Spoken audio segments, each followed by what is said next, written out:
ज़मीन जल चुकी है, आसमान अभी बाकी है, सूखे कुएं तुम्हारा इम्तिहान अभी बाकी है। बरस जाना इस बार वक्त पर ए मेघा, क्योंकि किसी का मकान अभी गिरवी है तो किसी का लगान अभी बाकी है।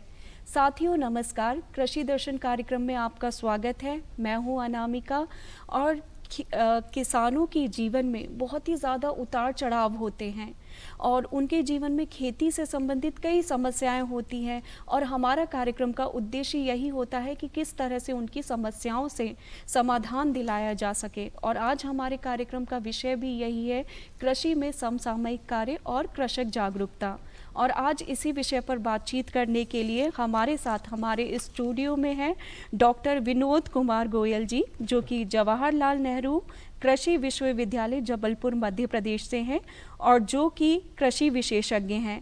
साथ ही हैं डॉक्टर वेंकटेश्वर जी, जो कि कृषि प्रौद्योगिकी अनुप्रयोग अनुसंधान संस्थान जबलपुर से है, जो कि कृषि विशेषज्ञ हैं। आप दोनों का हमारे कार्यक्रम में बहुत बहुत स्वागत है। तो आइए शुरुआत करते हैं हमारे आज के कार्यक्रम की। डॉक्टर गोयल जी, सबसे पहला सवाल मेरा आपसे है। हम आपसे ये जानना चाहेंगे कि इस समय कृषि में क्या क्या समसामयिक कार्य करने चाहिए। सबसे पहले तो किसान भाइयों को नमस्कार। और जैसे कि आज हमारा टॉपिक ही है कृषि सामयिकता और कृषक जागरूकता, तो किसान भाइयों सबसे पहले तो मैं आपको यही बताना चाहता हूँ कि आगामी खरीफ का सीज़न आने वाला है और जिसकी तैयारी किसान भाइयों को अभी से करना पड़ेगी, जैसे कि भूमि का चयन, उन्नत किस्मों का चयन, बीज उपचार, अंकुरण परीक्षण और उसके बाद फसल में होने वाली विधियाँ, जैसे बोने की विधि के बाद आपको एकीकृत खरपतवार नियंत्रण करना है, एकीकृत रोग नियंत्रण करना है, उसके बाद आपको कटाई और गहाई समय पे करना है और साथ में आपके बीज को भंडारण करना है। जैसे कि किसान भाइयों, मैं आपको कहना चाहता हूँ कि गहरी जुताई, तो अभी मई का महीना है, ये उचित समय है गहरी जुताई का, क्योंकि अधिकतर किसान भाई ये सोचते हैं कि गहरी जुताई 4 या 5 साल पहले की थी तो अब क्यों करें, या कल्टीवेटर से ही हमारा काम हो जाता है तो क्यों प्लाव से गहरी जुताई करें। तो किसान भाई देखिए, मैं आपका ध्यान इधर आकर्षित करना चाहता हूँ कि क्या होता है कि गर्मी में बहुत सारे कीड़े मकोड़े, उनके बीज या कोई बीमारी के स्पोर अंदर ज़मीन के अंदर 2 से 3 फीट या आधा फीट अंदर रहते हैं। तो अंदर उनके स्पोर्स रहने की वजह से वो बाहर की टेम्परेचर से मरते नहीं है और अंदर बचे रहते। और जब आप बुआई करते हैं और जब अनुकूल परिस्थिति में मौसम आता है तो उस मौसम में वो एक्टिव हो जाते हैं और फसल को नुकसान करते हैं। वहीं पे अगर आप अभी गहरी जुताई करेंगे तो मिट्टी को पलट जाएगी और मिट्टी को जब पलट जाएगी तो नीचे जो उनके अंडे छुपे हुए हैं वो बाहर आ जाएंगे और तेज़ धूप की वजह से मर जाएंगे। तो इसकी वजह से आपको आने वाले समय में जो फसल लग जाएगी तब बहुत सारी बीमारी और कीड़ों से आपको निदान मिल जाएगा। इसीलिए मेरा एक सबसे आपसे अनुरोध भी है कि 3 साल के अंदर एक बार गहरी जुताई अवश्य करें। अगला सवाल वेंकटेश्वर सर मेरा आपसे है। हम आपसे जानना चाहेंगे कि कृषि में सूचना प्रौद्योगिकी क्या है और किसान भाई इससे कैसे जुड़ सकते हैं। नमस्कार किसान भाइयों, कृषि में सूचना प्रौद्योगिकी वह तकनीक है जिसके माध्यम से किसान एक प्लेस पे बैठ के दूसरे प्लेस से जानकारी ले सकते हैं। जैसे कि कोई आईसीआर से कोई तकनीक डेवलप हुई है, हो सकता है कि यहाँ पे हमारे पास क्या है, रिसोर्स पर्सन लिमिटेड है। अगर हम बात करते हैं 1000 किसान के ऊपर एक प्रसार कार्य करता है जो कि उन तक जानकारी नहीं पहुंचा पाता है। तो सूचना प्रौद्योगिकी के माध्यम से किसान तक इंफॉर्मेशन पहुंचाया जा सकता है। जैसे रेडियो आता है, टीवी आता है, या फिर आजकल मोबाइल्स हैं या यूट्यूब चैनल्स हैं, फेसबुक हैं, इत्यादि के माध्यम से वह जुड़ सकता है। और बहुत सारे पोर्टल्स भी हैं, जैसे किसान सुविधा ऐप है, इसके माध्यम से भी किसान जानकारी प्राप्त कर सकता है। उसमें लगभग 22 प्रकार के जो सेवाएं हैं उसमें दी गई है, तो इसके द्वारा जुड़ सकता है और प्राप्त कर सकता है।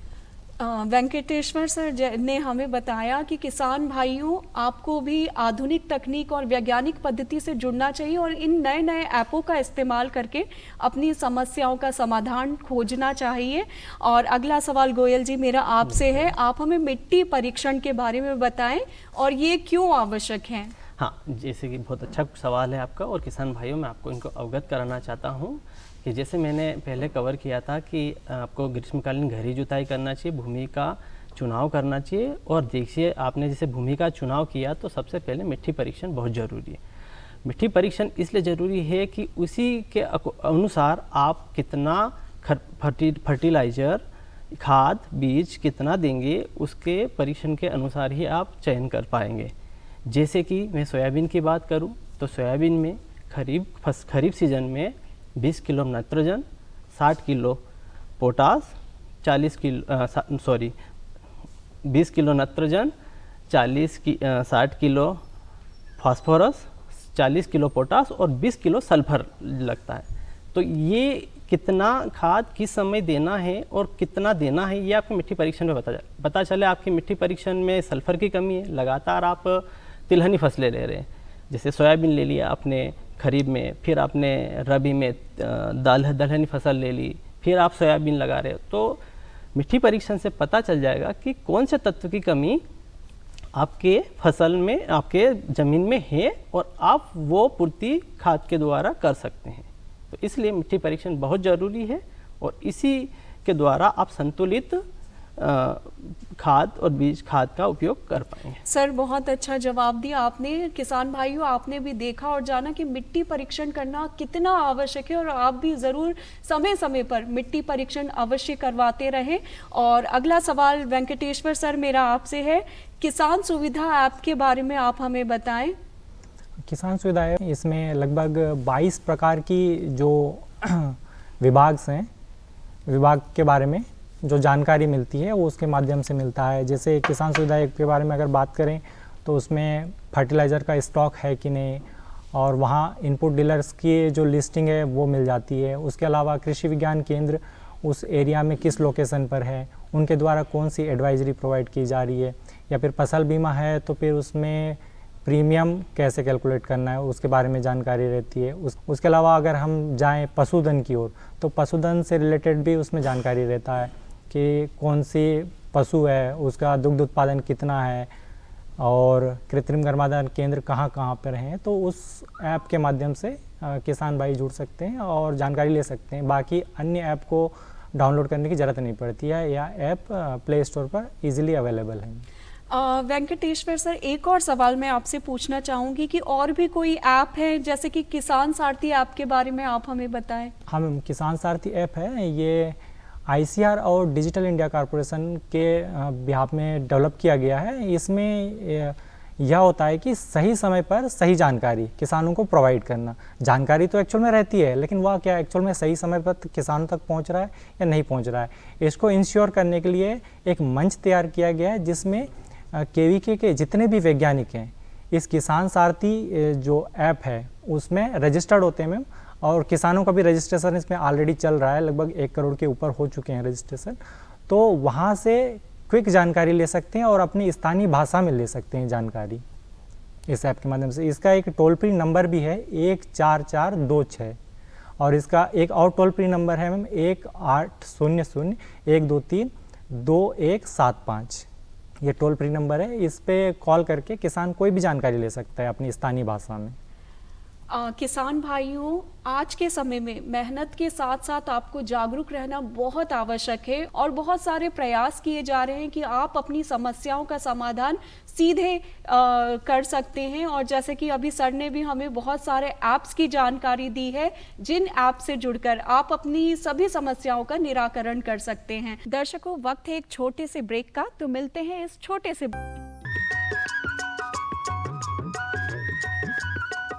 अरे सुन तो। मुझे क्या सुनाना चाहते हो? जो सुनाओ मेरी सौतन को। किसको? अरे वही तुम्हारा मोबाइल फोन जिससे सुबह शाम दिन रात चिपके रहते थे और कहते थे किसान कॉल सेंटर से बातें हो रही हैं। अच्छा, ये बात है। हाँ, क्यों? क्या हुआ? अब बात नहीं होती क्या? अब तो झट से बात हो जाती है। संबंधी समस्याओं का अपनी भाषा में तुरंत हल पाने के लिए पूरे भारत में किसी भी फोन से हेल्पलाइन नंबर पर संपर्क करें। किसानों का दोस्त किसान कॉल सेंटर।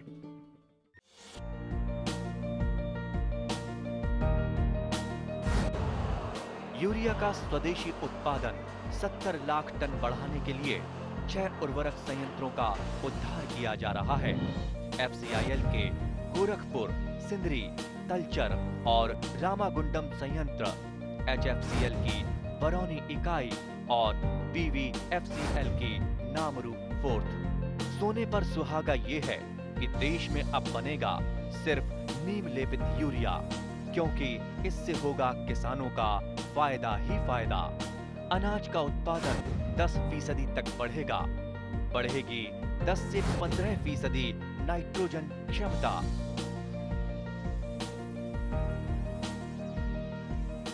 दर्शकों, ब्रेक के बाद आपका एक बार फिर से स्वागत है आपके अपने पसंदीदा कार्यक्रम कृषि दर्शन में। और आज हमारे साथ हैं डॉक्टर गोयल जी और डॉक्टर वेंकटेश्वर जी। तो अगला सवाल गोयल जी मेरा आपसे है। हम आपसे जानना चाहेंगे कि ग्रीष्मकालीन मूंग और तिल लगी हुई है, तो किसान भाई इसमें कैसे अधिक उत्पादन ले सकते हैं? जी, जैसे कि किसान भाई अभी तक बहुत सारे एरिया में अभी ग्रीष्मकालीन फसल जिनके पास पानी की मात्रा बहुत होती है वो 3 फसल में ग्रीष्मकालीन मूंग और तिल लेने लग गए। अधिकतर मालवा एरिया में मूंग तिल लगने लग गया और होशंगाबाद और भोपाल के आसपास बहुत सारे एरिया में मूंग लग रही। तो देखिए किसान भाई, आपकी मूंग और तिल दोनों का फूल की अवस्था आ चुकी है या उसमें फली बनने लग चुकी है। तो किसान भाइयों, यहाँ से आप उनमें पानी का ध्यान रखिए कि क्रांतिक अवस्था, जैसे मूंग की मैं बात करूँ तो जब फली बन रही है तो उस टाइम उसकी क्रांतिक अवस्था होती है पानी की, और तिल में भी जब कैप्सूल बन रहा है तो उसकी क्रांतिक अवस्था होती है फूल और कैप्सूल बनते टाइम। तो इस टाइम अगर आपने पानी नहीं दिया है तो सबसे पहले तो इस टाइम आप पानी दीजिए, जिससे आपका उत्पादन बढ़ेगा। उसके बाद ये सीज़न के बाद आगामी सीज़न खरीफ सीज़न आने वाला है, तो मानसून की तैयारी है। और मध्य प्रदेश में 15 जून के आसपास अपन मानते हैं कि मध्य प्रदेश में 15 जून के आसपास मानसून आ जाता है। तो इसके प्रिपरेशन में अपन को अपनी फसल मई के लास्ट वीक से फर्स्ट वीक ऑफ जून में हार्वेस्ट करना है। तो अभी आप अपनी फसल में पानी दे दीजिए, जब फली बन रही है या तिल्ली में कैप्सूल बन रहा है तब पानी दे दीजिए। उसके बाद थोड़े दिन बाद पानी को रोक दीजिएगा, जिससे फसल आपके last week of May, last month week of May या फिर पहले सप्ताह, जून के पहले सप्ताह में आपकी टाइमली फसल हार्वेस्ट हो सके। और यही साथ में किसान भाई हार्वेस्ट के टाइम पे ज़रूर ये रखिएगा कि नमी प्रतिशत का बहुत ध्यान रखिएगा, नहीं तो बहुत सारे किसान जल्दी में गीली या परिपक्व नहीं होने से पहले ही 4-5 दिन पहले जल्दी से हार्वेस्ट काट देते हैं, क्योंकि मानसून आने वाला है। और उसमें किसान की भी गलती नहीं है, क्योंकि कभी कभी किसान कहाँ कर जाता है गलती कि उन्होंने बुआई के समय वेराइटी में या किस्म के चयन में गलती कर दी। मतलब गलती इन द सेंस, ये कहने का मतलब मेरा बस यही है कि लेट वेराइटी कुछ किसानों ने सिलेक्शन के टाइम पे लेट ड्यूरेशन या ज़्यादा समय में पकने वाली वेराइटी का चयन कर लिया है, तो उसकी वजह से वो अभी हार्वेस्टिंग या कटाई के टाइम वो जून में चली जाएगी, 10 जून 15 जून तक जाएगी। तो ऐसे में आप जल्दबाजी करके उसको कच्ची अवस्था में न काटिए, लेकिन आप फर्स्ट वीक ऑफ जून में काटिए, लेकिन साथ में उसको 4 से 5 दिन अच्छी धूप में सुखाइए, जिससे उसके बीज में 10 से 12% नमी हो जाए, तभी आप उसको भंडार करिए। अगर उससे पहले आप भंडार करेंगे तो आपका बीज खराब हो सकता है। अगर आपने हार्वेस्टिंग कर भी ली तो उसको धूप में अच्छे से सुखाइए, 10 से 12% नमी पे आप उसको भंडार करिए। गोयल सर, आपने बहुत अच्छी जानकारी दी। और किसान भाइयों, आपने देखा और जाना कि किस तरह से तिल और मूंग की फसल में क्या क्या सावधानियां रखनी चाहिए और किस तरह से उसका भंडारण करना चाहिए। और अगला सवाल वेंकटेश्वर सर मेरा आपसे है, कृषि बागवानी से संबंधित अगर कोई ऐप है तो उससे संबंधित भी आप हमें जानकारी बताएं। कृषि बागवानी से संबंधित ऐप्स जो है ना मैम, IIHR बेंगलुरु डेवलप की है। उसमें लगभग हर फसल की एक अलग से ऐप डेवलप की है उसने। तो वहाँ के साइट से हम जाके डेवलप कर सकते, मतलब डाउनलोड कर सकते हैं। उसके साइट पे दिए हुए, जैसे प्याज के बारे में अलग से है, चने के बारे में अलग से है, उसके अलावा ये जितने भी कद्दू वर्गीय फसलें हैं उनके बारे में अलग से दी हुई है मैम। और जैसे लहसुन है, इसके बारे में ये जितने भी ऐप्स हैं ना, अलग अलग ऐप्स वहाँ से डेवलप किए गए। उसके अलावा IRI दिल्ली, वहाँ से भी कुछ एक ऐप डेवलप हुई है मैम, जैसे पूसा कृषि है, जो उसके माध्यम से बहुत सारी जानकारी प्राप्त हो जाती है मैम, क्योंकि वो डुअल लैंग्वेज में दिया हुआ है, हिंदी में भी दिया हुआ है और इंग्लिश में भी दिया हुआ है मैम। तो किसान भाइयों, ये सभी जानकारी आपको ऐप के माध्यम से मिल जाएगी। कृपया आप जागरूक बने और अपने आप को थोड़ा सा अपडेट करें और वैज्ञानिक पद्धतियों को अपनाएं। अगला सवाल जो है गोयल साहब मेरा आपसे है, खरीफ का सीज़न है तो आगामी फसल, इसके लिए किसान भाई क्या क्या ध्यान रखें? देखिए, जैसे मैं किसान भाई पहले भी बता दिया था और फिर मैं बताना चाहता हूँ कि अब खरीफ का सीज़न आने वाला है और अधिकतर मध्य प्रदेश की बात करूँ और मालवा एरिया की बात करूँ या पूरे में, तो धान और सोयाबीन की बुआई होने वाली है। तो देखिए किसान भाई, सबसे पहले यही मैं फिर कहना चाहूँगा कि मई का महीना चल रहा है, आप खेत का चयन पहले से कर लीजिए, गहरी जुताई जरूर करिए जिसके बारे में पहले बता चुका हूँ। साथ में उसमें आप मृदा परीक्षण करवाइए और साथ में आप जो फसल लेने वाले हैं, जैसे अगर मैं सोयाबीन की खरीफ की बात करूं और अगर आप चाहते हैं कि सोयाबीन की फसल लें तो सोयाबीन की फसल का सबसे पहले तो आप किस्म का चयन कर लीजिए और साथ में सोयाबीन की फसल जो आपके पास बीज है उसका अंकुरण परीक्षण जरूर कर लीजिए। अंकुरण परीक्षण पे मैं आपका ध्यान खींचना चाहूँगा कि बहुत सारे किसान भाई जैसे सोचते हैं कि उनके पास तो बीज ऑलरेडी रखा है और अधिकतर किसान भाई आज भी बीज की कमी के चलते रिप्लेसमेंट नहीं कर पाते और जो बचा हुआ घर पे ही बीज जो बचा लेते हैं उसी को इस सीज़न लगाते हैं। तो देखिए यहाँ पे अंकुरण परीक्षण इसलिए कर लीजिए कि जैसे सोयाबीन की बात करूँ तो आपके सोयाबीन में 70% अंकुरण होना चाहिए। अब मैं थोड़ा सा आपको और मैं बताना चाहूँगा अंकुरण परीक्षण को लेकर कि ये बहुत ही महत्वपूर्ण है, क्योंकि इसी से आपकी प्रति हेक्टेयर या प्रति एकड़ पौधे की संख्या निर्धारित होगी और अगर उचित मात्रा में पौधे की संख्या होगी तो उत्पादन अच्छा मिलेगा, वरना उत्पादन अच्छा नहीं मिलेगा। अगला सवाल वेंकटेश्वर साहब मेरा आपसे है कि कृषि विज्ञान केंद्र से किसान भाई कैसे जुड़ सकते हैं सीधे? कृषि विज्ञान केंद्र से किसान भाई ऐसे जुड़ सकते हैं जैसे मीटिंग या फिर कृषि सभाएं चलती है, वहाँ पे आके अपना रजिस्ट्रेशन करवा लें। रजिस्ट्रेशन करवाएंगे तो क्या है, उनका एक नंबर अवेलेबल हो जाता है वहाँ पे, मोबाइल नंबर। तो उसके माध्यम से जो व्हाट्सएप ग्रुप बनते हैं, व्हाट्सएप ग्रुप बनने के बाद क्या है, किसी स्पेसिफिक तो उसके बारे में फिर जानकारी देंगे किसी स्पेसिफिक विषय में। अगर कोई किसान किसी पर्टिकुलर मशरूम अगर ग्रो करना चाह रहा है तो फिर मशरूम का एक क्लस्टर बन जाएगा, तो वहाँ से वो जुड़ जाएंगे। जब भी उससे रिलेटेड ट्रेनिंग होगा तो वो किसान को वहाँ पे बुला लेंगे और तकनीकी नॉलेज है जो एक्सपर्ट्स आएंगे हमारे यूनिवर्सिटी से, वो उनको प्रोवाइड करवाएंगे।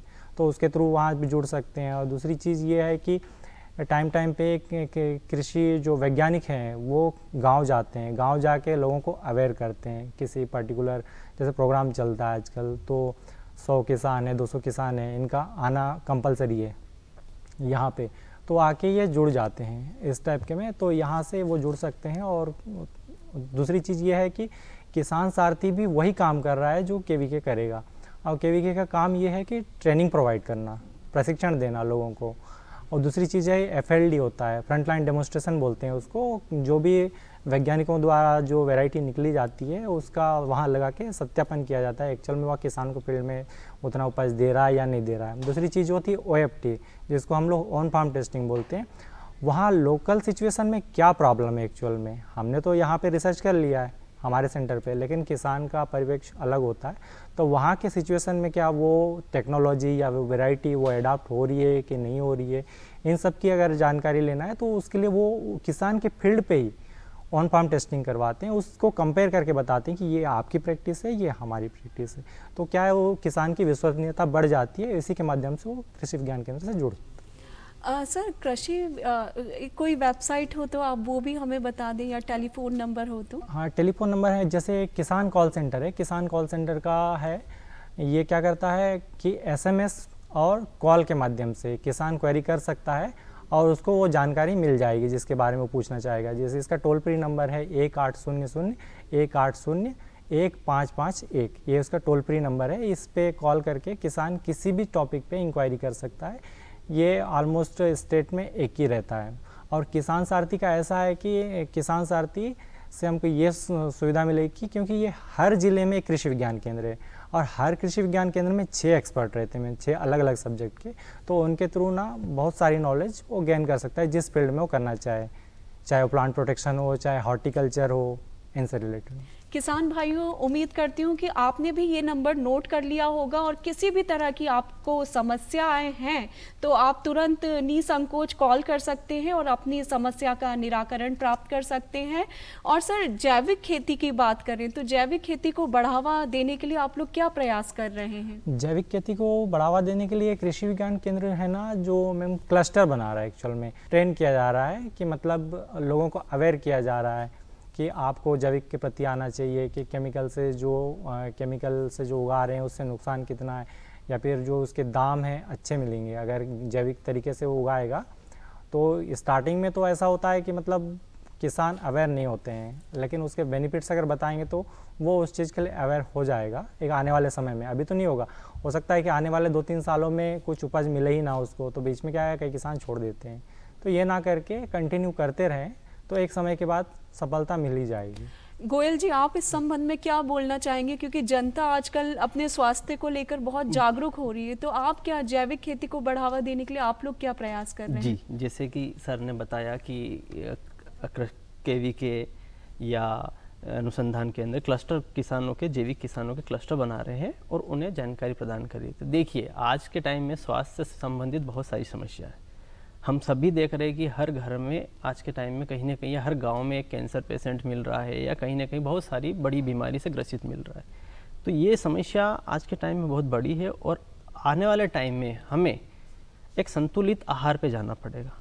और जैसे हम भी जानते हैं कि संतुलित आहार के लिए आज की जनरेशन या आज किसान भाई या हर शहर में भी हर नागरिक हो चाहता ही है कि एक संतुलित भोजन मिले, अच्छी सब्जी मिले, स्वस्थ सब्जी मिले और स्वस्थ दाना खाने के लिए गेहूँ मिले।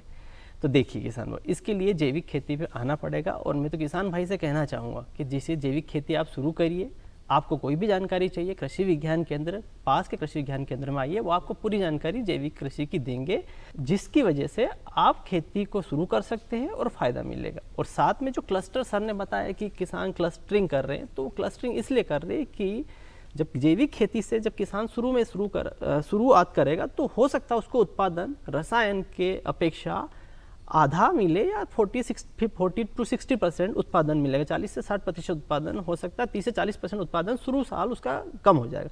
लेकिन अगर 2 या 3 साल तक कंटिन्यू करेगा वो, और bio fertilizer, bio pesticide, rhizobium है, बहुत सारे अपना वर्मी कंपोस्ट है, अपने गोबर की सड़ी हुई खाद, इनका यूज़ करेगा, और जैसे नीम से, धतूरे से बना के जीवामृत वगैरह ये यूज़ करके वो कंटिन्यू करेगा, तो 2 या 3 साल में निश्चित ही तौर पे उसका उत्पादन रसायन के बराबर उत्पादन लगभग आ जाएगा। तो सर, जैविक खेती में क्या कम लागत भी आती है? बिल्कुल बिल्कुल जी मैम। जैसे अगर वो घर से ही बनी चीज़ें, जीवामृत वगैरह बना के करेगा, खुद ही नीम से दवाई बना के स्प्रे करेगा, नीम की पत्तियों को गला के बना के अगर स्प्रे करेगा, या और भी बायो जैविक पदार्थ जो हमारे यहाँ पे बन रहे हैं, तो अगर इनका स्प्रे करेगा तो खर्चा बहुत ही कम होगा। और साथ में उसको फसल का दाम, सबसे इम्पोर्टेंट वही है कि किसान अगर जैविक खेती करेगा तो उसको फसल का दाम चाहिए, और किसान को निश्चित ही तौर पे फसल का दाम अच्छा मिलेगा, जिससे उसको। गोयल जी, आपने बहुत अच्छा जवाब दिया। और दर्शकों, आप भी जैविक खेती कर सकते हैं और देख सकते हैं कि जनता भी आजकल जैविक खेती को लेकर बहुत जागरूक हो रही है। और चलिए, अगला सवाल वेंकटेश्वर जी, हम आपसे जानना चाहेंगे कि चलते चलते आप किसान भाइयों को क्या संदेश देना चाहेंगे? किसान भाइयों को ये संदेश देना चाहूँगा कि जो सूचना प्रौद्योगिकी है तो उसका भरपूर यूज़ करिएगा। आपको कहीं जाने की ज़रूरत नहीं है, आप घर पे बैठ के, आपके पास एंड्रॉयड फ़ोन है, नेटवर्क है आपकी। आपने देखा होगा कि जनरेशन जो चेंज हो गई है, कहाँ कीपैड से लेके स्मार्टफोन तक का सफ़र तय हुआ है, तो टेक्नोलॉजी एडवांस होते गई है। तो आप भी सूचना प्रौद्योगिकी के माध्यम से जुड़ के जितनी भी एडवांस टेक्नोलॉजीज है उनको अडॉप्ट करने की कोशिश करिएगा और अपने आप को आत्मनिर्भर बनाइएगा। वेंकटेश्वर सर और गोयल जी, आप हमारे कार्यक्रम में आए और आपने इतनी अच्छी जानकारी दी, उसके लिए बहुत बहुत धन्यवाद। बहुत धन्यवाद। और दर्शकों, आज आपको मेहनत के साथ साथ आधुनिक बनना बहुत ज़रूरी है। आधुनिक पद्धति को अपनाना, वैज्ञानिक पद्धति को अपनाना बहुत ज़रूरी है। और बहुत सारे ऐप भी चलाए जा रहे हैं जिनसे आप तुरंत अपनी समस्याओं का निराकरण कर सकते हैं। तो दर्शकों, आज बस इतना ही, और अगले अंक में फिर हम हाजिर होंगे। तब तक के लिए नमस्कार।